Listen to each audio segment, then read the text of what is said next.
থানার বাইরে অহানা আর তার বস কথা বলছে। ঠিক তখনই সেখানে এসে হাজির হয় অর্জুন। নিজের স্ত্রীকে বসের সঙ্গে দেখে সে ক্ষিপ্ত হয়ে ওঠে। সবার সামনে অহানার চরিত্র নিয়েও প্রশ্ন তোলে এবং বসের দিকে তেড়ে যায়। কিন্তু হঠাৎই ঘটে যায় অবিশ্বাস্য ঘটনা। অহানা বিদ্যুৎ গতিতে সামনে এসে নিজের বসকে বাঁচাতে অর্জুনকে সজোরে ধাক্কা মারে। এই কষ্টহীন মুহূর্তই হলো এই ভিডিওর মূল আকর্ষণ। হতভম্ব হয়ে যায় চারপাশের সবাই। এরপর অহানা গর্জে ওঠে, হ্যাঁ, ধাক্কা মেরেছি। খবরদার, স্যারের গায়ে যদি একটুও আঁচড় লাগে, আমি কারোর দয়ায় বাঁচি না, নিজের উপার্জনে বাঁচি। আর একবার অপমান করলে সরাসরি থানায় অভিযোগ করব। অহানার এই রুদ্রমূর্তি দেখে মুহূর্তেই স্তব্ধ হয়ে যায় অর্জুন। ভিউয়ার্স, বড় লোক ঘরের ছোট বউ ১৮২ নিয়ে চলে আসলাম। ভিডিওর শুরুতেই দেখা যায় যে অহানা এবং তার বস সঙ্গে কথা বলছে, যারা চিন্তিত মুখে বসে আছে কাশীপুর পুলিশ স্টেশনের ভেতরে। অহানার চোখে মুখে চরম ভয়ের ছাপ। সে পুলিশ ইন্সপেক্টর জে আর মুখোপাধ্যায়কে বারবার প্রশ্ন করছে তার পরিবারের নিরাপত্তা নিয়ে। সে খুব ভালো করেই জানে যে অপরাধীরা কতটা ভয়ঙ্কর হতে পারে। ইন্সপেক্টর যখন বলেন যে ওই ক্রিমিনালদের কাছে বন্দুকও থাকতে পারে এবং তারা ঘরের ভেতরেও আক্রমণ করতে পারে, তখন অহানার রক্ত জল হয়ে যায়। আহানার মনের মধ্যে একটাই চিন্তা ঘুরপাক খাচ্ছে, ঘরে তো বয়স্ক মানুষেরা আছেন, তারা কিভাবে এই বিপদের হাত থেকে বাঁচবেন? বস অহানাকে বলে সান্ত্বনা দেওয়ার চেষ্টা করেন। ইন্সপেক্টর অহানাকে বলে সতর্ক করে দেন যে তার ফোন হ্যাক হতে পারে বা কল রেকর্ড হতে পারে, তাই ফোনে কথা বলার সময় তাকে অত্যন্ত সাবধানে কোড ল্যাঙ্গুয়েজে কথা বলতে হবে। অহানা বুঝতে পারে যে সে এমন এক জালে জড়িয়ে পড়েছে যেখান থেকে বেরোনো খুব কঠিন, কিন্তু তা সত্ত্বেও সে নিজের শ্বশুর বাড়ির লোকেদের জন্য এই লড়াই লড়তে প্রস্তুত। অন্যদিকে ঘরের ভেতরের পরিবেশও উত্তপ্ত। মেজ বউ পূজা আজ এক নতুন বিদ্রোহের সূচনা করে। খাবার টেবিলে বসে সে সোজা সাপটা জানিয়ে দেয় যে এই বাড়ির মশলাবিহীন তেল ছড়া পান সে খাবার সে আর মুখে তুলবে না। পল্টু যখন তাকে বোঝানোর চেষ্টা করে, তখন পূজা আরও রেগে যায়। পূজা দাবি করে বসে যে তার জন্য একজন রাঁধুনি রাখতে হবে। দুর্গাদেবী এই কথা শুনে আকাশ থেকে পড়েন। দুর্গাদেবী বলে, আমাদের ঘরে রাঁধুনি রাখা হয় না। এই কথা বলার সাথে সাথেই পূজা যেন তার ভেতরের সব ক্ষোভ উগরে দেয়। পূজা রানী পরিষ্কারভাবে বলে দেয় যে সে নিজের খাবারের টাকা নিজে দেবে, তাই অর্ডারও তার চলবে। পূজা রানী প্রশ্ন তোলে, সমাজের সেই বস্তা পচা নিয়মের বিরুদ্ধে যেখানে বাড়ির বউদেরকে সারাদিন কিচেনে আটকে রাখা হয়। পূজার কথায় ফুটে ওঠে এক গভীর তত্ত্ব। পূজা রানী বলে, আপনারা শুধু অফিস যান আর ঘরে এসে বউদের উপর হুকুম চালান। মাছ বা মুরগির বড় পিসটা ছেলেদের থালায় দেওয়া হয়, আর সারাদিন হাড় ভাঙা খাটুনি করা বউদের দেওয়া হয় ছোট পিস। এসব আর চলবে না। পূজার এই প্রতিবাদী রূপ দেখে বাড়ির সবাই হতবাক হয়ে যায়। দুর্গাদেবী রাগে গজগজ করলেও পূজার যুক্তির কাছে তিনি যেন কিছুটা হলেও পরাস্ত বোধ করেন। ঠাকুরজি তো ভয়ে মাথা ব্যথার বাহানা করে সেখান থেকে পালিয়েই যায়। অপরদিকে থানা থেকে বেরিয়ে অহানা আর তার বসের মধ্যে এক গভীর কথোপকথন শুরু হয়।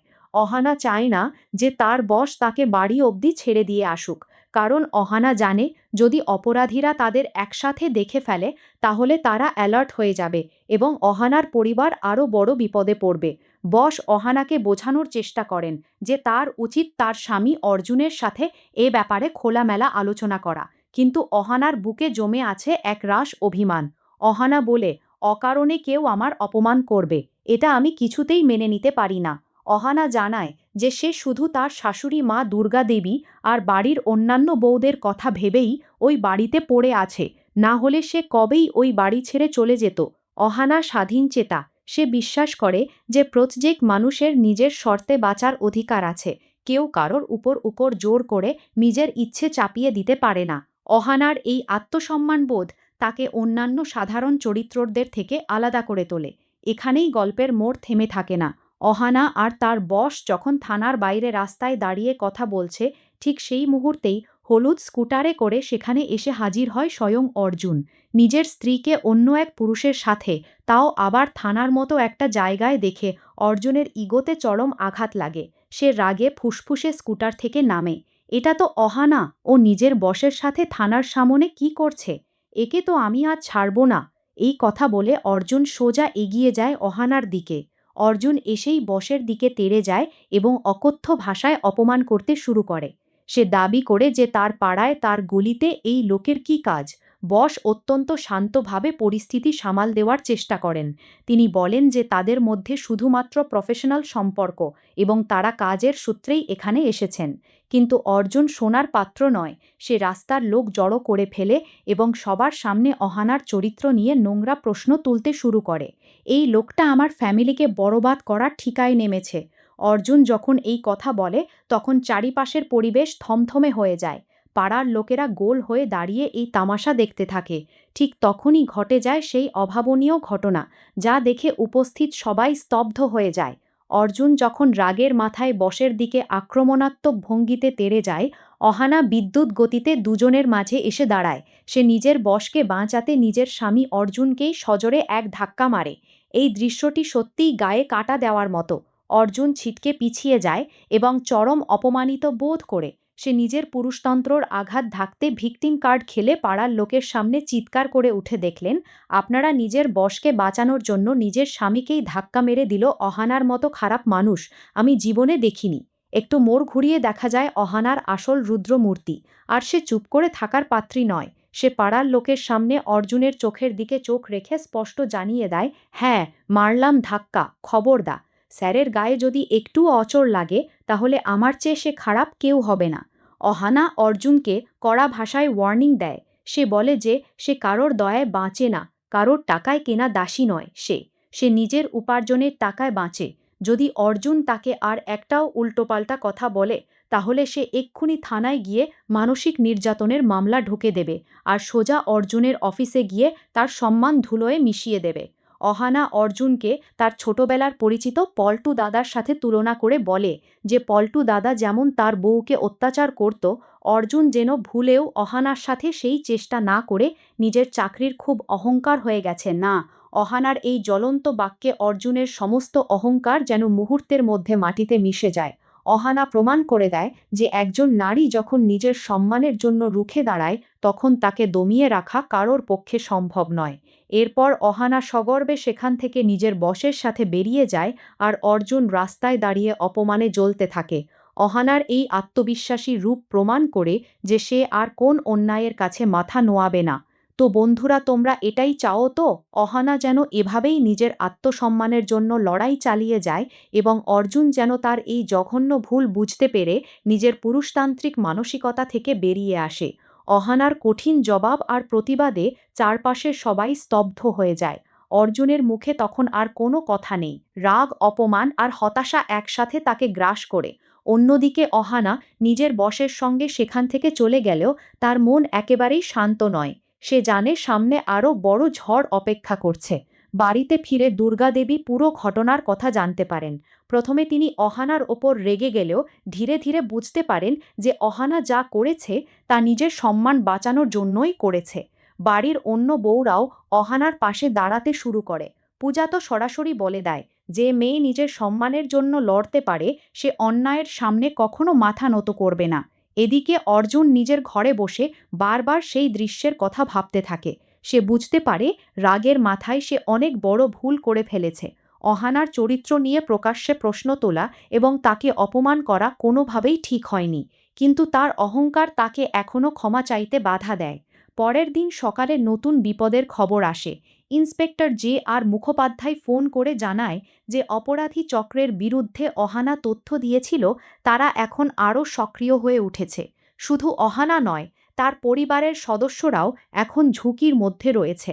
এই খবর শুনে বাড়িতে আতঙ্ক ছড়িয়ে পড়ে। ঠিক তখনই এমন একটি ঘটনা ঘটে যা সবাইকে অবাক করে দেয়। অর্জুন প্রথমবারের মতো অহানার পাশে এসে দাঁড়ায়। সে বলে, আমাদের মধ্যে যতই সমস্যা থাকুক, তোমার বা আমার পরিবারের কোনো ক্ষতি আমি হতে দেব না। অহানা অবাক হয়ে অর্জুনের দিকে তাকিয়ে থাকে। অনেকদিন পর তার চোখে সে দায়িত্ববোধের ছাপ দেখতে পায়, কিন্তু সে এখনও পুরোপুরি বিশ্বাস করতে পারে না। অন্যদিকে অপরাধীরা তাদের পরবর্তী চাল চালার প্রস্তুতি নিচ্ছে। রাতের অন্ধকারে একজন রহস্যময় ব্যক্তি অহানার বাড়ির আশেপাশে ঘোরাঘুরি করতে দেখা যায়।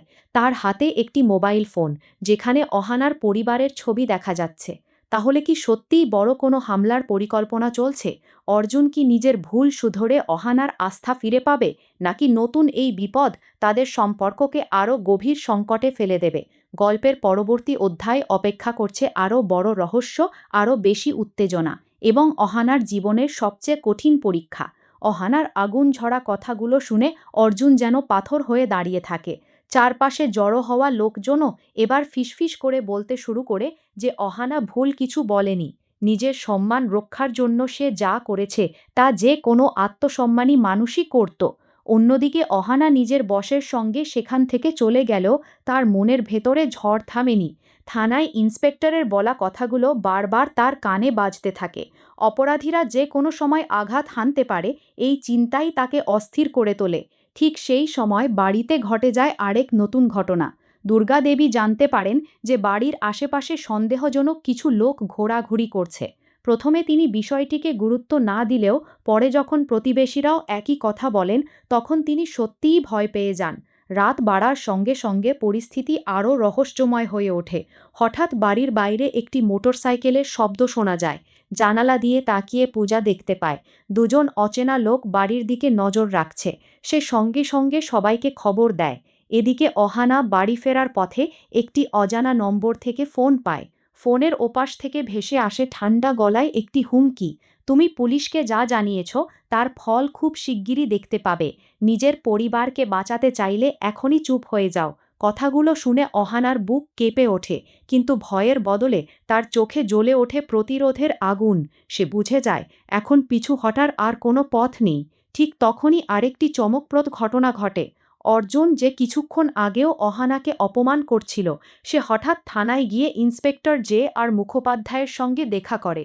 সে জানতে চায় আসলে অহানা কোনো বিপদের মধ্যে জড়িয়ে পড়েছে। ইন্সপেক্টরের মুখ থেকে পুরো সত্য শুনে অর্জুনের পায়ের তলা থেকে যেন মাটি সরে যায়। সে বুঝতে পারে অহানা এতদিন নিজের জন্য নয়, পুরো পরিবারের নিরাপত্তার জন্য লড়াই করে যাচ্ছে।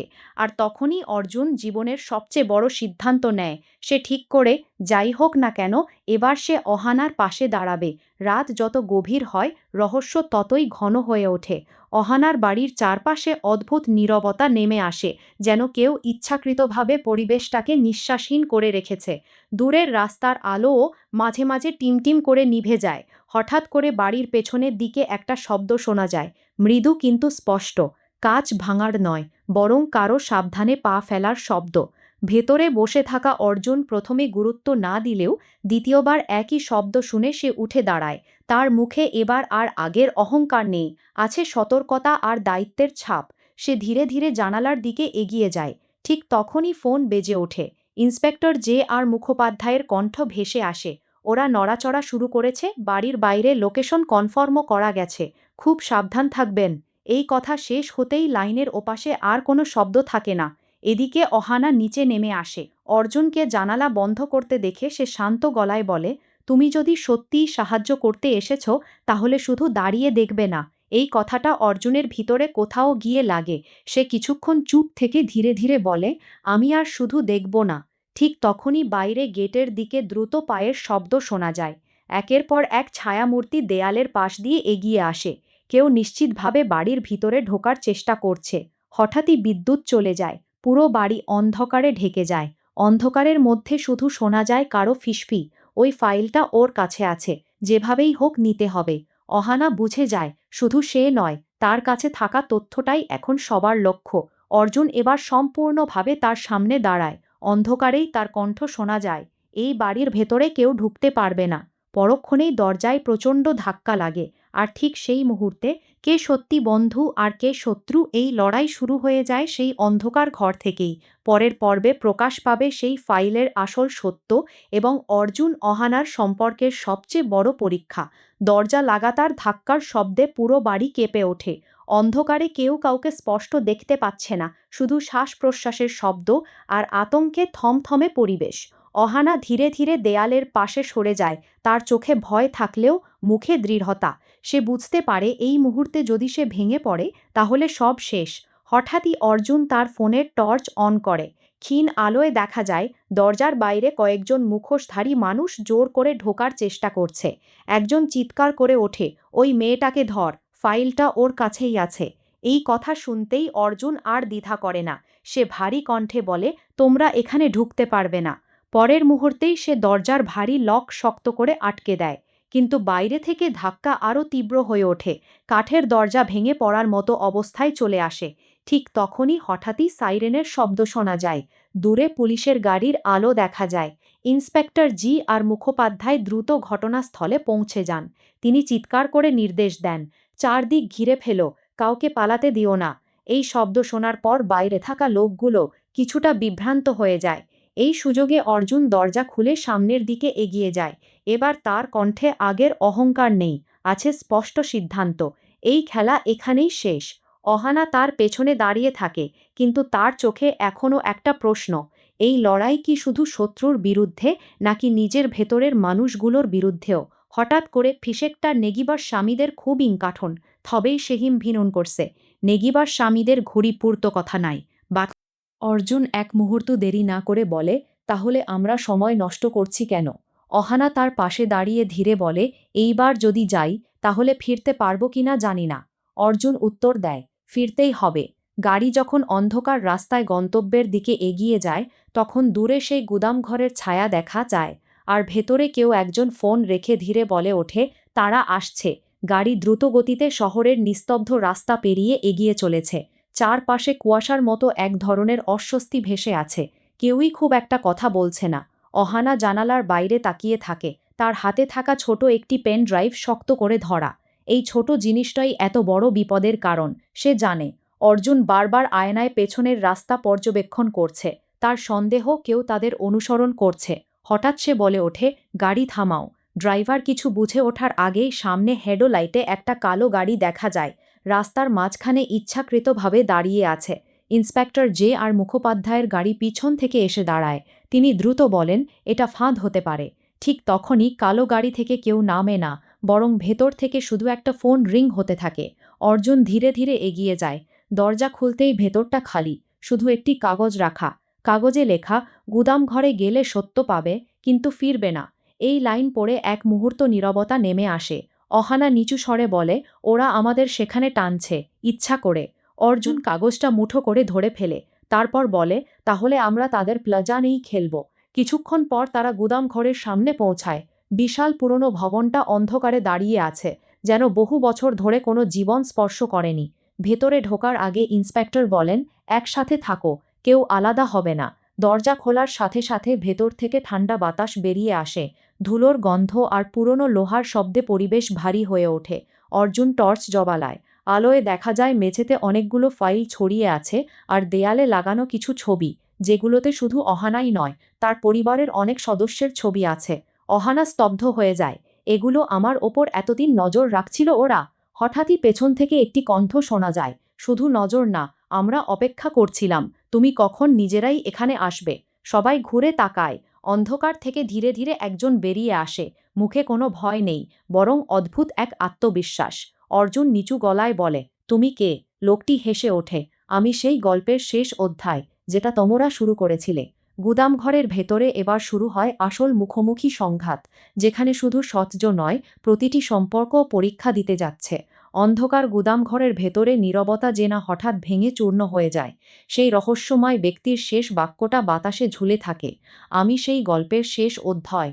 অর্জুন এক পা সামনে এগিয়ে যায়। তার কণ্ঠ শান্ত, কিন্তু ভেতরে চাপা উত্তেজনা। তোমার খেলা শেষ। লোকটি হালকা হেসে ধীরে ধীরে আলোতে আসে। তার চোখে ভয় নেই, বরং আত্মবিশ্বাসের এক অদ্ভুত ছায়া। অহানা তাকে দেখে এক মুহূর্ত থমকে যায়। এটা অসম্ভব, সে নিচু গলায় বলে। লোকটি মাথা কাত করে বলে, অসম্ভব কিছু নেই, যদি সবকিছু আগে থেকেই লেখা থাকে। হঠাৎই গুদাম মেয়ের চারপাশের দরজাগুলো একসাথে বন্ধ হয়ে যায়। বাইরে থেকে ভারী লক পড়ে যাওয়ার শব্দ শোনা যায়। ইন্সপেক্টর জে আর মুখোপাধ্যায় দ্রুত রেডিওতে সাহায্য চাইতে চেষ্টা করেন, কিন্তু সিগন্যাল কাজ করছে না। অর্জুন বুঝে যায়, এটা আর সাধারণ ফাঁদ না, পুরোপুরি পরিকল্পিত ব্ল্যাক ট্র্যাপ। অহানা তার পেনড্রাইভটা শক্ত করে ধরে বলে, ওরা শুধু আমাকে না, এই ডেটাগুলো ধ্বংস করতে চায়। লোকটি এবার একটু এগিয়ে আসে। ডেটা না, সত্য। ঠিক তখনই দেয়ালের স্ক্রিনগুলো একে একে অন হয়ে যায়। সেখানে ভেসে ওঠে গোপন লেনদেন, রাজনৈতিক নাম আর বড় বড় অপরাধের প্রমাণ। অর্জুন স্তব্ধ হয়ে যায়। এ তো বড় কিছু, তুমি একাই ধরে রেখেছ। অহানা উত্তর দেয় না, তার চোখে ভয় আর সাহস দুটোই একসাথে। হঠাৎই লোকটি হাততালি দেয়, এখন সিদ্ধান্ত তোমাদের। এই সত্য প্রকাশ পেলে শহর বদলে যাবে, কিন্তু তোমাদের কেউ বাঁচবে না। এই কথা শুনে কিছুক্ষণ নীরবতা নেমে আসে। অর্জুন ধীরে ধীরে অহানার দিকে তাকায়, তারপর বলে, যদি সত্য লুকিয়ে রাখি আমরা বাঁচবে, কিন্তু অন্যায় বাঁচবে। অহানা তার দিকে তাকায়, এবার তার চোখে দ্বিধা নেই, তাহলে সত্যটাই সামনে আসুক। ঠিক সেই মুহূর্তে বাইরে থেকে প্রচণ্ড বিস্ফোরণের শব্দ শোনা যায়। গুদাম ঘরের এক অংশ ভেঙে আলো ঢুকে পড়ে, আর সেই আলোতেই স্পষ্ট হয় এই পুরো ঘটনাটা শুধু শুরু ছিল, শেষ না। লোকটি ধীরে হেসে বলে, ভালো সিদ্ধান্ত, এখন আসল খেলা শুরু হবে। বিস্ফোরণের ধাক্কায় গুদাম ঘরের এক পাশ পুরোপুরি ভেঙে পড়ে। ধুলা আর ধোঁয়ায় চারপাশ ঢেকে যায়, কিছুই স্পষ্ট দেখা যায় না। অর্জুন দ্রুত অহানাকে টেনে এক পাশে সরিয়ে নেয়। তার কণ্ঠে এবার আর দ্বিধা নেই, আছে তীব্র সতর্কতা। চোখ খোলা রাখো, ওরা এখানেই আছে। অহানা পেনড্রাইভটা আঁকড়ে ধরে আছে, যেন সেটাই এখন তার একমাত্র অস্ত্র। ধোঁয়ার ভেতর থেকে হঠাৎই সেই রহস্যময় লোকটির হাসি শোনা যায়। তোমরা ভাবছো পালাতে পারবে? আলো আস্তে আস্তে ফিরে আসে। দেখা যায় গুদামঘরের ভেতরে এখন আর কয়েকজন নয়, পুরো একটি সশস্ত্র দল চারদিক ঘিরে দাঁড়িয়ে আছে। ইন্সপেক্টর জে আর মুখোপাধ্যায় রেডিওতে দ্রুত সাহায্য চাইছেন, কিন্তু বাইরে থেকেও কোনো সাড়া নেই। অর্জুন নিচু গলায় বলে, এটা শুধু ফাঁদ না, এটা যুদ্ধক্ষেত্র। ঠিক তখনই অহানা ধীরে বলে, আমাদের হাতে এখন দুইটা পথ, বা লড়াই, না হলে আত্মসমর্পণ। অর্জুন এক সেকেন্ডও দেরি না করে উত্তর দেয়, তৃতীয় একটা পথ আছে, সত্য বের করা। হঠাৎই গুদামের ওপরের লোহার সিঁড়ি থেকে কয়েকজন নেমে আসে। তাদের মধ্যে একজন এগিয়ে এসে বলে, পেনড্রাইভটা দাও, শেষবার বলছি। অহানা পেছনে সরে যায় না, বরং সে ধীরে ধীরে সামনে আসে। এই ডেটাগুলো শুধু আমার না, এটা অনেক মানুষের জীবনের প্রমাণ। লোকটি হেসে ওঠে, আর এই প্রমাণই তোমাদের শেষ করবে। ঠিক সেই মুহূর্তে অর্জুন সামনে ঝাঁপিয়ে পড়ে, একজনকে থামিয়ে দেয়। পুরো গুদাম ঘর আবার বিশৃঙ্খলায় ভরে যায়। ইন্সপেক্টর যে আর শেষ চেষ্টা হিসাবে বাইরে থাকা পুলিশের সাথে যোগাযোগ করতে সফল হন। দূর থেকে সাইরেনের শব্দ ধীরে ধীরে কাছে আসতে শুরু করে। এই শব্দ শুনে সশস্ত্র দল কিছুটা অস্থির হয়ে পড়ে।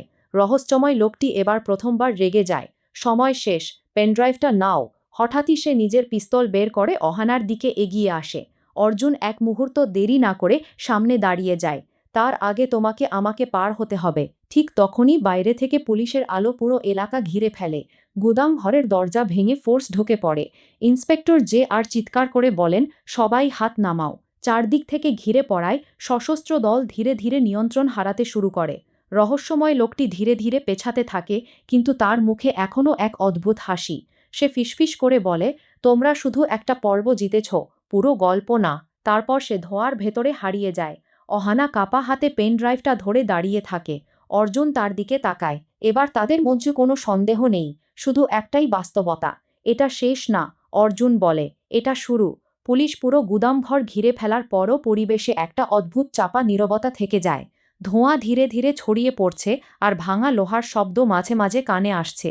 অহানা এখনও পেনড্রাইভটা ধরে দাঁড়িয়ে আছে, যেন সেটা হারালে সবকিছু শেষ হয়ে যাবে। অর্জুন ধীরে ধীরে তার দিকে তাকায়। এটা আর শুধু তোমার লড়াই না, এখন আমাদের সবার লড়াই। অহানা কিছু বলে না, শুধু মাথা নিচু করে একবার হ্যাঁ বলে। ইন্সপেক্টর জে আর মুখোপাধ্যায় ধ্বংসস্তূপের মধ্যে দাঁড়িয়ে একটি ফাইল খুঁজে পান। ফাইলের প্রথম পাতাতেই লেখা, অপারেশন শ্যাডো লিঙ্ক। তিনি ধীরে ধীরে বলেন, এটা কোনো সাধারণ ক্রিমিনাল গ্যাং না, এটা অনেক বড় নেটওয়ার্ক। অর্জুন ফাইলটা একবার দেখে বলে, মানে পুরো শহরের ভিতরেই তারা ছড়িয়ে আছে? ইন্সপেক্টর মাথা নেড়ে উত্তর দেন, তার থেকেও বেশি। হঠাৎই ধরা পড়া একজন সদস্য হেসে ওঠে, তোমরা যেটা ধরেছ সেটা শুধু ট্রেলার, আসল ছবি এখনও লুকানো আছে। অহানা তার দিকে এগিয়ে গিয়ে জিজ্ঞেস করে, তাহলে তোমাদের লিডার কে? লোকটি ধীরে বলে, তুমি যতটা কাছের মানুষ ভাবো, ঠিক ততটাই দূরের কেউ। এই কথায় সবাই থমকে যায়। বাইরে পুলিশ ভ্যানে নেওয়ার সময় হঠাৎ করে সেই রহস্যময় লোকটির একটি অডিও মেসেজ পাওয়া যায়। ফোনের স্পিকারে ভেসে আসে তার কণ্ঠ, পেনড্রাইভটা তোমাদের হাতে এসেছে ঠিকই, কিন্তু ডিক্রিপশন কি তোমাদের কাছে নেই। অর্জুন ফোনটা শক্ত করে ধরে বলে, তাহলে কি চাই তুমি? কণ্ঠটা হালকা হেসে উত্তর দেয়, খেলা চালিয়ে যেতে। রাত গভীর হতে থাকে। সবাই যখন শহরের দিকে ফিরে যায়, তখন পেছনে সেই ধ্বংসপ্রাপ্ত গুদাম ঘরটা নিঃশব্দে দাঁড়িয়ে থাকে। অহানা যা নালার বাইরে তাকিয়ে ধীরে বলে, এটা শেষ না হলে আমি শান্ত হতে পারবো না। অর্জুন উত্তর দেয়, শেষ হবে, কিন্তু যেভাবে তারা চায় সেভাবে না। ঠিক তখনই পেনড্রাইভ থেকে হালকা একটা ব্লিঙ্কিং লাইট দেখা যায়, যেন ভেতরে কিছু নিজে থেকেই অ্যাক্টিভেট হচ্ছে। ইন্সপেক্টর থমকে গিয়ে বলেন, এটা কোনো ট্র্যাকিং সিগন্যাল হতে পারে। অর্জুন বুঝে যায় এখন থেকেই তারা শুধু শিকার না, টার্গেটও। ভিউয়ার্স, এই পর্যন্তই ভিডিও ছিল। আর আমাদের চ্যানেলটি সাবস্ক্রাইব করে রাখুন সবার আগে আপডেট পেতে।